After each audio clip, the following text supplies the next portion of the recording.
Every morning, the princess gently smiled while preparing breakfast for her husband. But deep inside her heart, she never truly loved him, because her husband was a fearsome dragon. Whenever the dragon left the castle to hunt, brave warriors would often arrive hoping to rescue the princess.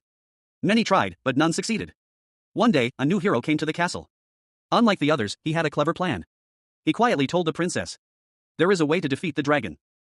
You must prepare a magical soup made with 7 special spices. That soup will force the dragon to reveal its true form." Trusting his plan, the princess carefully gathered the spices and prepared the mysterious soup. Before the princess could understand what went wrong, the dragon returned from hunting. When the dragon saw a strange man sleeping inside the castle, its eyes burned with rage. With a deafening roar, it breathed flames across the room. The princess froze in fear. But suddenly the hero woke up. At the last second, he rolled across the floor to escape the dragon's fiery breath. Without wasting time, he grabbed his sword and launched a fierce attack. A brutal battle began inside the castle. Steel clashed against claws, and fire filled the air. After a long and dangerous fight, the hero finally struck the dragon in the throat with his sword.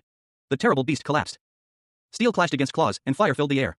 After a long and dangerous fight, the hero finally struck the dragon in the throat with his sword. The terrible beast collapsed. The dragon was defeated. Filled with joy and relief, the princess decided to cook the dragon's meat to help the wounded hero regain his strength. However, the rich smell of the dragon meat traveled far beyond the castle. And it attracted something far worse. From the dark forest came a legendary half-goblin monster. This creature was known to be nearly immortal. While the hero was asleep and recovering, the goblin quietly entered the castle.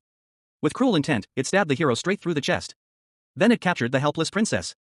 The goblin soon appeared before the king and proudly claimed, "I am the one who killed the evil dragon and saved the princess." The monster demanded that the king keep his promise and allow him to marry the princess. Not knowing the truth, the king believed the goblin's story and happily agreed to the marriage. The princess was heartbroken and hopeless. She believed the true hero was dead. But fate had other plans. Miraculously, the hero survived. After recovering, he discovered the secret weakness of the goblin. The creature's life was connected to a tiny snake's heart hidden inside a magical golden apple. Without wasting a moment, the hero grabbed the apple and rushed toward the palace, traveling day and night. Finally, the day of the wedding arrived. The palace was filled with nobles and guards as the goblin prepared to marry the princess. Just as the ceremony was about to begin, the palace doors suddenly burst open. The hero had arrived. He rushed forward holding the golden apple. But at the critical moment, the apple slipped from his hand and flew across the hall. She caught the golden apple and smashed it onto the floor. Inside it was a tiny snake. The moment it was crushed, the goblin screamed in terror. Within seconds, the monster turned into ashes. The evil creature was gone. With the kingdom safe again, the hero finally confessed his love to the princess. Surrounded by the blessings of the king and the people, the hero and the princess began a new life together. And from that day forward, they lived happily ever after.